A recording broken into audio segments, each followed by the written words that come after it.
All right, continuing on with Imperial Elegy. I ran through turns 3 and 4. I had been doing individual turn recaps up to this point, but was sort of on a roll, and so went through 2 turns this time, so I'll try and recap 2 turns as best I can. Although at this point, it's going to be hard to remember what happened on turn 3 versus turn 4. But you do, on turn 3, you incorporate the 1870s cards, and turn 4 incorporates the 1880s cards. I did have the Franco-Prussian War on turn 4. That was the start of turn 4. And not a moment too soon, because on that turn, the Wilhelm II card came out, and this removes the Otto von Bismarck card from the game, which is the German home card that allows them to have the Wars of Unification, in which no allies can join. So it becomes harder for them to declare, to acquire those German home spaces without entangling other player powers. So if Austria was allied to Bavaria or something, like they're not going to be able to keep. I mean, I guess they wouldn't be able to keep Bavaria out anyway, or Austria out anyway, if they used the Ottoman card. But certainly, if they're declaring war on France, which they have to do in order to take Alsace-Lorraine, and France happened to be allied with England or Austria or anybody else, those powers could bring in or ask allies to join them. Although, as it turns out, at the time, everybody was neutral. Now you can see we've got Germany and the Triple Alliance and Russia committed to the Triple Entente. And some of the other powers have strayed one way or another, but always end up getting pulled back to neutral. So the Germans were able to declare war on France, take Alsace-Lorraine, and I had saved some combat cards. I think I had the flank attack combat card, which gives them +1 for their attack. And I was going to say, I don't think it was any combat cards that were discarded from the game. And I think at the time, hydraulic recoil had not been played yet, but machine guns had been played, so nobody was going to roll lower than a 3 for their combat results. And so it was pretty close. The Germany had the edge in armies because I had not kept up with the French. At some point, a card came out that removed most of the reserve armies that the powers had. At the time, everybody only had like 1 reserve army. Now they've got more. But and I think that was on turn 2, maybe, that the reserve armies were destroyed. And I don't remember which card it was. Again, I don't know if it was one that was it was a mandatory event, but I don't recall if it was one that was removed from the game or not. I don't think so. Yeah, Japan, the Zulus, the Berlin Conference. I'm just looking through the cards that have been removed. So whatever card that was, France didn't have any reserve armies, and I hadn't built any new ones, and so the Germans had 2 reserve armies at the time, because their industry was up to 2. And so they had an extra army, basically, and that gave them just enough of an edge that they needed. The French had the new rifles card that gave them a +1 for that turn that they played in response to the Germans declaring war. So that it historically tracks. I think that was a big thing well, not necessarily a big thing, but certainly something that came out of the Franco-Prussian War was all this talk about the French, whatever it was, chassepot rifles that they were going to use, their sort of machine gun, early version of the machine gun. And so that sort of tracked for a little bit of historical flavor. But it wasn't enough. The Germans were able to drive the French out of the Alsace-Lorraine space, which gave them control of it, France, I think all of their armies that had been, and they had 3 armies and a fortress in Alsace-Lorraine, so you would think that would have been enough, but the way the board is designed here, the Germans had armies, the main armies attacking out of Bavaria and then supporting armies in Westphalia, and that allows full support because it's adjacent to both the attacking space and the defending space. So, the way the board's set up there, it's definitely designed to allow the Germans to have full support. And the French had an extra army in Champagne that was able to help them, able to support them as well, but it was not enough. I think it came down, it may have been like a, let's see, was it a +1 or did I roll high enough? I think I actually rolled a decisive victory for the Germans on it. I think unlike some of the colonial fights that have been going on, this one I think I rolled a 6 for the Germans and a 3 for the French, and the DRM was a +1 for the Germans after they played 2 combat cards to give them bonuses. It was flank attack and something else that I don't remember now. But I believe it was decisive because all of the French armies were hit pretty heavily, which again they would have taken two hits. So I had a couple of reduced French armies. I had to split up the retreat because they couldn't all retreat because he had an army here already. And I had 3 armies here, so I think I sent 1 there, and I sent 2 there and 1 there, since I figured the Germans, if I opted to attack again with the Germans, which you can do if with a decisive victory, would have been along there. I ended up not attacking with the Germans though, with their free attack for a decisive victory, because it wouldn't really gain them anything. Their war aim, there was a war of unification. Their war aim was Alsace-Lorraine. There was not going to be any other. The only reason I would have attacked again would have been to try and inflict more step losses on the French armies. And I didn't, there wasn't, because I'd used my combat cards already, there wasn't a super high chance that was going to happen, because the French would have still had their +1 from the new rifles, since it's for every combat that they fight for the turn. So regardless, the French did not have the strength then to attack back, especially because they would be dealing with this difficult line here, which would have limited the support or made a more difficult attack had they chose the main attack to come from Burgundy. So it's just, Alsace-Lorraine is not well set up to be well counterattacked by the French once it's taken by the Germans. I mean, I suspect that's by design. They can't make it, the designer's not going to make it impossible for the Germans to take Alsace-Lorraine, because you'd never have a unified Germany.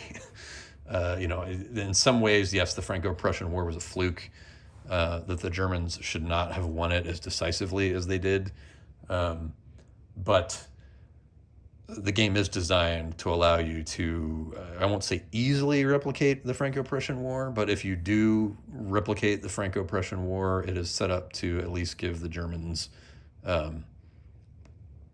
a good chance to accomplish it. So with that, the French lose the Franco-Prussian War.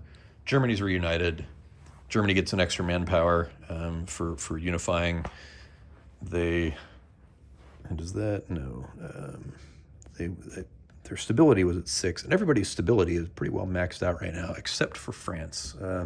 France has had a couple of cards that have hit their stability. I think there was another card that made everybody have to lower their stability or discard a card.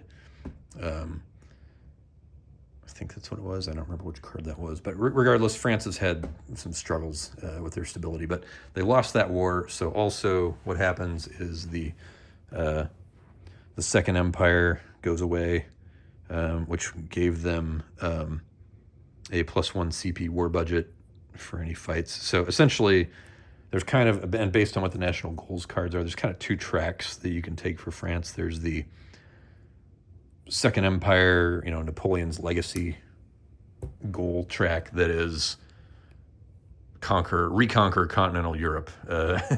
Take as many keys as you can from continental Europe. Or there's the one that I've taken, the France Resurgent, which is your get more colonial keys, focus less on Europe and more on colonies. But once France loses the war, the Second Empire falls, and you get the Third Republic. What does the Third Republic do? It allows them to, once per turn at the beginning of the alliance resolution step, which is in the end phase, gain 2 free CP that you may immediately spend on alliance track actions. So it allows them to do some last second manipulation of the MPIT. So I haven't done that yet because this just happened.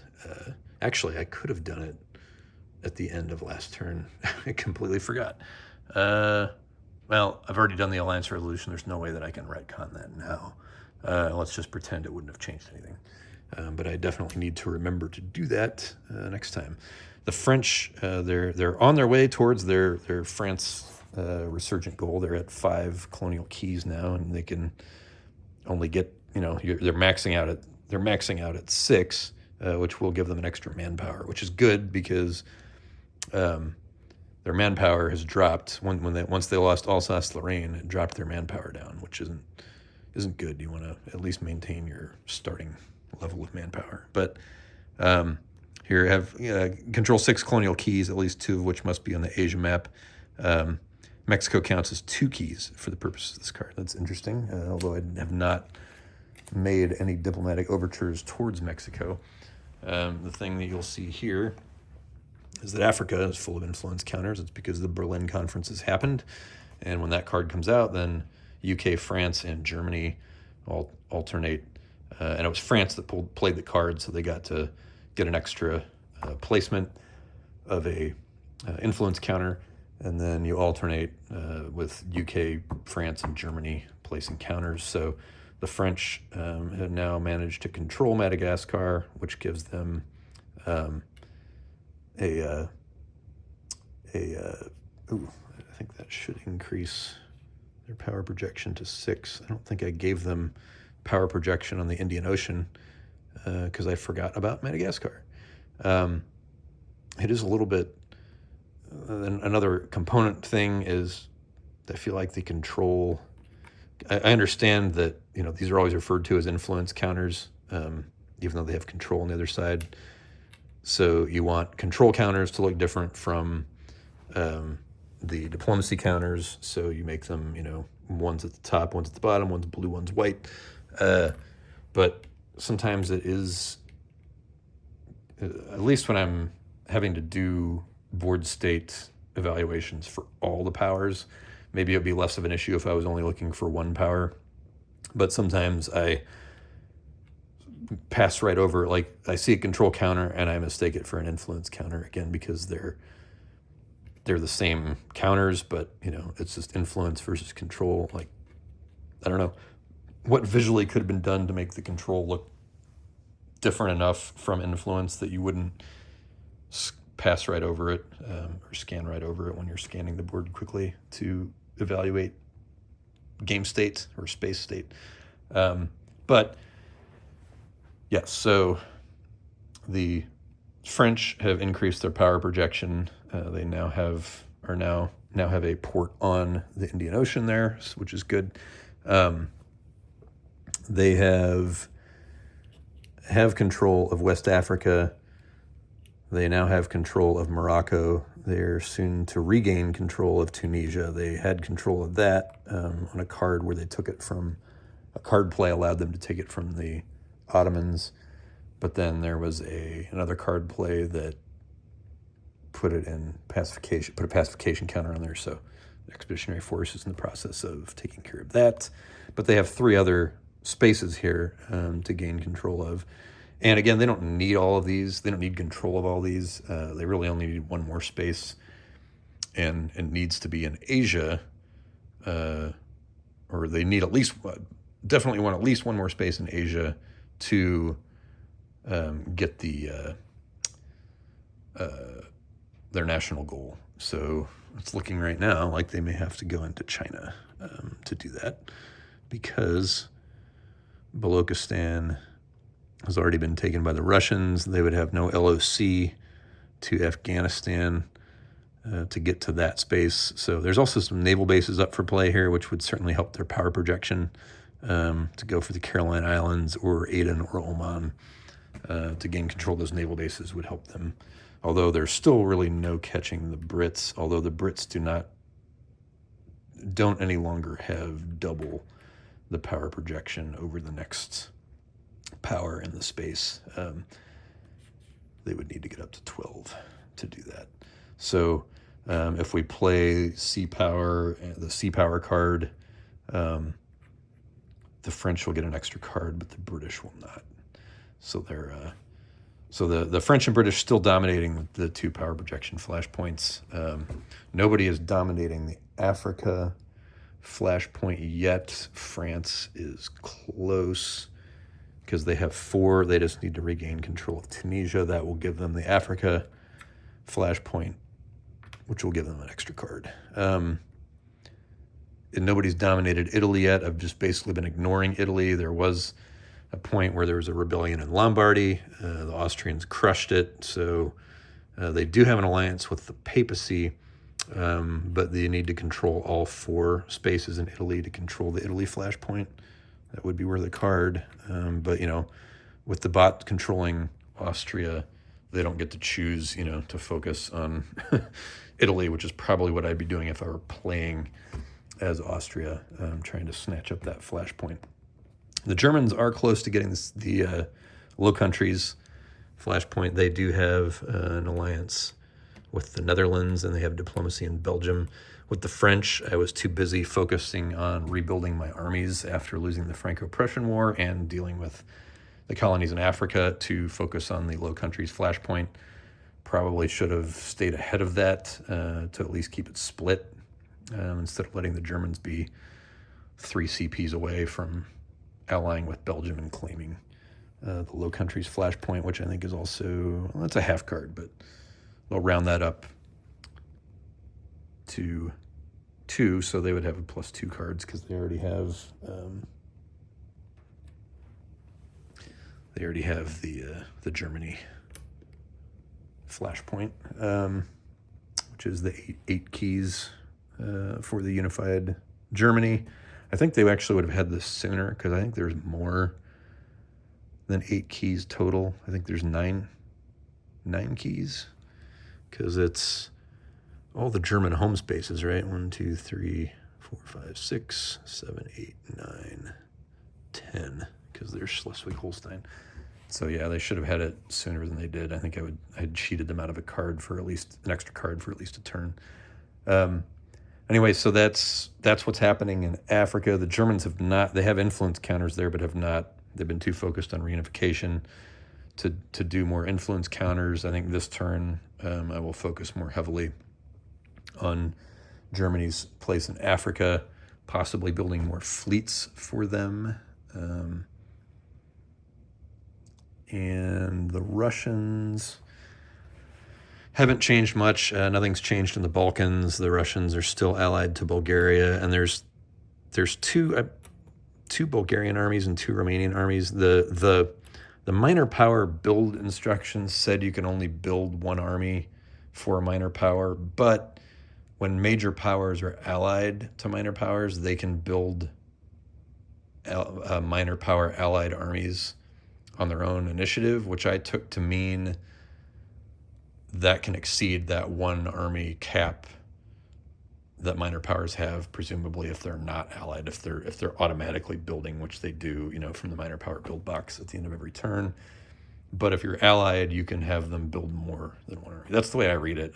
Otherwise, I don't know how they get their extra armies out there. So I just built more armies for Russia's 2 allies there.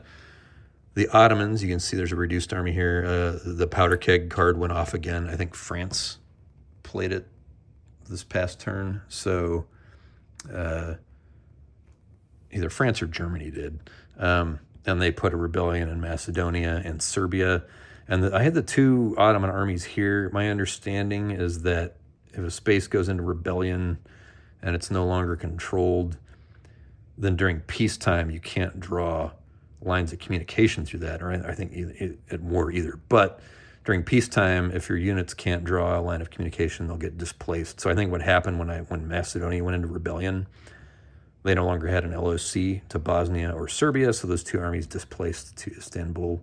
I think that's how you would play that. So they had to, fight their way. They had to crush the rebellion in Macedonia, and then from there crush the rebellion in Serbia, which, this difficult terrain, that makes it difficult. And so their armies took some losses in that process, because by that point, also hydraulic recoil had been played, and that applies the asterisks, and double asterisk results in combat, which means everything gets more deadly. So the Ottomans and the French, I believe, stripped the ally ship from Egypt. So the Ottomans lost the Suez Canal flashpoint. So they're in the process of trying to re-ally with Egypt and get that back. And France, I think, wants to try and prevent them from doing that, because France is interested in getting the Egypt flashpoint, because they have a road they want to be able to connect to Sudan. Which they cannot currently do. They do not currently have an LOC to Sudan unless they get an alliance with Egypt and potentially get these other Ottoman spaces. So France may be going to war with the Ottomans. I don't know. They'd be a kind of an easy target to pick off at this point, because they're down a key in the Balkans, and they've lost their alliance with Egypt. They're down a key. They don't have Tunisia, although they don't currently control Tunisia until they actually control Egypt to get LOC to these spaces. But I don't know. We'll see what France opts to do. They also need to get that extra key in Asia, so they may do that first just to focus on their national goal, and then the Ottomans did attempt. I think they had. I don't know if I remember if I rolled for this or if it was the Great Game card. I don't think it was the Great Game, because you can't put a piece in Persia for the Great Game card, only these spaces. So whatever reason, I think I rolled to place an influence in Asia for for the Ottomans, and the Persia was the only space they could go for. So they did defeat the rebel army there, but they have to still pacify it. So that will be coming up as one of their auto bot actions, but their armies are in a little bad shape at the moment. The Russians have expanded their keys in Balochistan, Central Asia. They are very close to winning the Great Game flashpoint, or dominating the Great Game flashpoint. They also built the Trans-Siberian Railroad, which increases their keys, so their manpower is now maxed at 6, so they can build still more armies. So things are looking good for the Russians. They're industrializing pretty well. Also, you can see their industrialization's at 3. The Ottomans are languishing at 1, although I believe they will. Will they auto? Yeah, they'll auto-industrialize this turn if they can get somebody to give them a card. We will see if that happens. So yeah, no Italy unified. The UK, they are gaining more control in Africa. They got a couple spaces here that they're likely to pacify this turn, since the bots cheat when it comes to pacification. They did have to put down the Zulu uprising in South Africa, so that's why the British army is down here as well. And again, when you move the army, it's interesting. Well, I guess at the beginning of every war, you can redeploy your forces, and I know the British get a free one. So I think that's to indicate that in the instances where they've had to ship their army abroad, it's not stuck abroad if they need to move it somewhere, especially in their home territories, quickly in the event of a European war. So, but they do still have Kuwait. They do still have Shanghai over there. India is still stable. India has not been a problem so far. They do have the control of this base that they got during the Russo-Turkish Wars. It was one of the things that whatever allied power with the Turks gets to control a base in the Eastern Mediterranean. So I just rolled randomly between Cyprus and Rhodes for the Brits, and I think that remains that way. It doesn't go away at the end of the war, as far as I know. So anyway, yeah, that's where we are at. at the end, or at the start of turn 5, world tension track still hovering at 2 and usually bumps up to 3 because of the powder keg card. It ends up getting played. And, there's a lot of cards that aren't drawn every turn, and yet that powder keg card always seems to come out. That's that's interesting. So we'll see what happens at the end of turn 5. We're into the 1890s now, and things are progressing fairly historically. I mean, you've got even the alliances trending towards history. Just need the Ottomans and the Austrians to go that way, and the French and British to go that way. But we'll see what happens now that the French are going to get their 2 free points per turn every end phase to fiddle with the MPIT there to see what happens. So, yep. Looking forward to continuing on.